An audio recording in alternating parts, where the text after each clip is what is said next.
Assalamualaikum warahmatullahi wabarakatuh. Kembali lagi di channel kami kawan-kawan ya, dimana pada kesempatan pagi hari ini kegiatan kami adalah memanen cabai-cabai yang sudah berubah warna, yang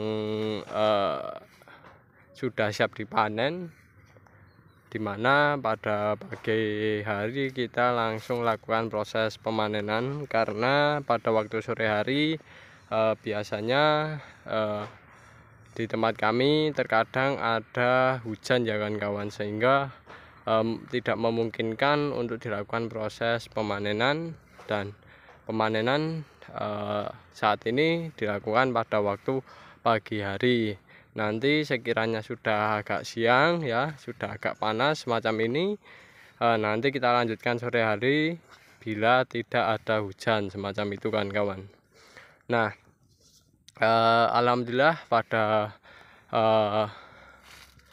kesempatan kali ini tanaman cabai kita sudah panen kurang lebih 7 hingga 8 kali ya, dari proses penanaman di awal bulan Agustus, yang dimana selama 7 maupun 8 kali pemanenan, alhamdulillah hasilnya terus meningkat, terus bertambah. Karena ini kalau secara pengalaman kami, cabai itu peningkatannya berada di awal-awal dan akan secara terus-menerus meningkat hingga memasuki masa puncak atau masa klimaksnya ya kan kawan, dimana di masa puncak tersebut nantinya tanaman cabai tersebut sudah tidak bisa buahnya bertambah secara kuantitas, artinya secara jumlah atau secara bobot itu tidak bertambah, sehingga tanaman cabai ini nantinya ketika sudah memasuki masa puncaknya, nantinya akan lama-kelamaan menurun dan pada akhirnya berbarengan dengan umur si cabai tersebut ya, hasil buahnya akan menurun dan mati ya kan semacam itu, atau perlu diremajakan kembali semacam itu kan kawan. Akan tapi untuk saat ini karena masih awal, baru 8 kali pemanenan, alhamdulillah hasilnya meningkat terus, kondisi cabenya selalu mulus, dan yang jelas harganya saat ini ya lumayan cukup bagus kan kawan, semacam itu. Dan pastinya kan kawan, harga yang bagus semacam ini, tanaman cabai kita selalu kita rawat dengan semaksimal mungkin, karena dengan kondisi yang bagus otomatis keuntungannya lebih ya kan kawan. Dan biasanya kondisi harga yang cukup bagus tersebut biasanya budidayanya agak lebih sulit, dan yang jelas ketersediaan barangnya itu sedikit semacam itu kan kawan. Sehingga dalam proses budidaya ini kami selalu melakukan proses perawatan yang cukup maksimal, termasuk pencegahan dari serangan hama maupun penyakit. Karena di musim perubahan semacam ini biasanya hama juga menyerang, penyakit pun juga menyerang. Dan biasanya paling yang dominan adalah yaitu lalat buah dan jamur maupun patek ya, semacam itu. Akan tetapi saat ini kan buah-buah cabai kita, meskipun kondisinya ada perubahan iklim semacam ini, kemarin saya menemukan ada buah cabai yang patek hanya 1 buah.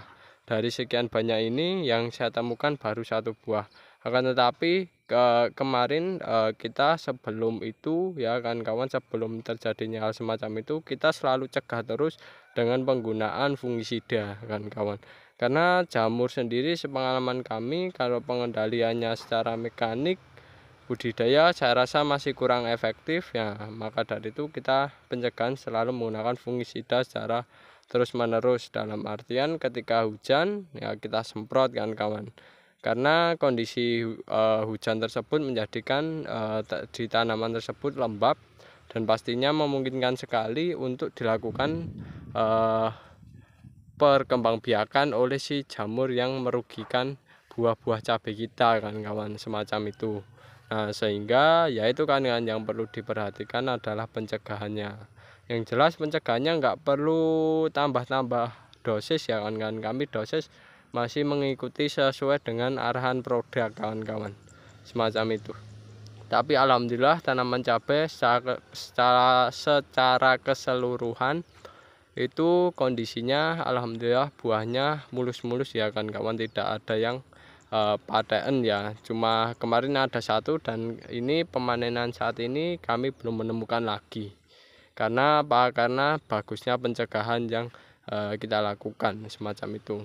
Dan yang jelas kan kawan, kalau tanaman cabai yang semacam ini ya, tanaman cabai yang sudah panen semacam ini, saya mengajak kepada kawan-kawan agar selalu tanaman cabainya diberi doping ya. Dopingnya apa? Doping dari tanaman cabai yang kita budidayakan yaitu adalah pupuk organik cair. Meskipun sepele, meskipun sederhana, meskipun simpel, mudah, murah, nah menurut kami penggunaan pupuk organik cair itu cukup penting ya.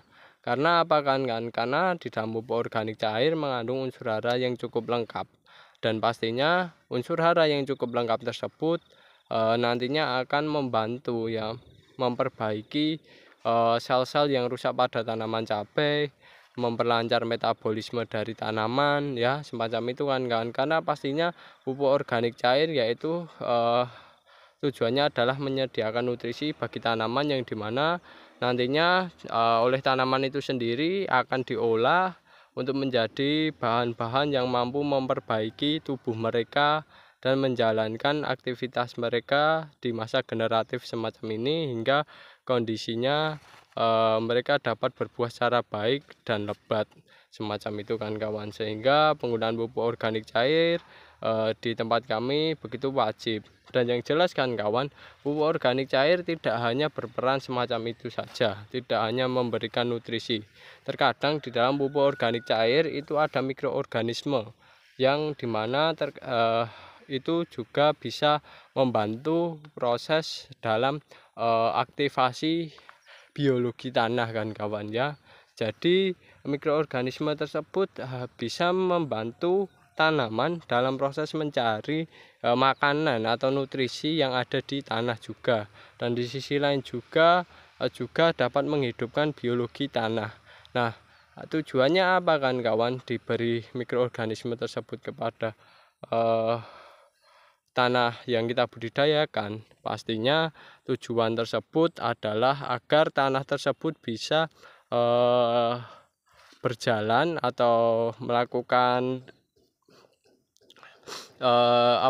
pertumbuhan kepada tanaman ataupun penyediaan unsur hara ataupun nutrisi yang dibutuhkan tanaman bisa secara maksimal. Nah, mikroorganisme yang diberikan secara terus-menerus kepada tanaman melalui pupuk organik cair itu nantinya lama-kelamaan akan membangun tanah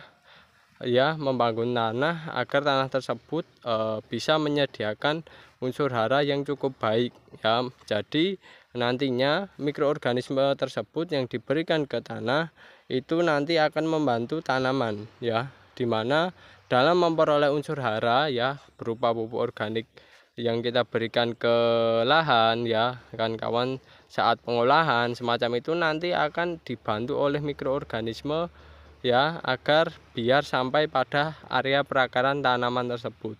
Sehingga apa? Sehingga nantinya ketika unsur hara atau pupuk-pupuk yang berada dalam tanah ya, yang belum terekspos oleh akar, maka nantinya penyerapan unsur hara tersebut bisa dibantu mikroorganisme, dan yang jelas nantinya tanaman jauh memperoleh unsur hara yang lebih maksimal sehingga pertumbuhan maupun perkembangbiakannya bisa maksimal.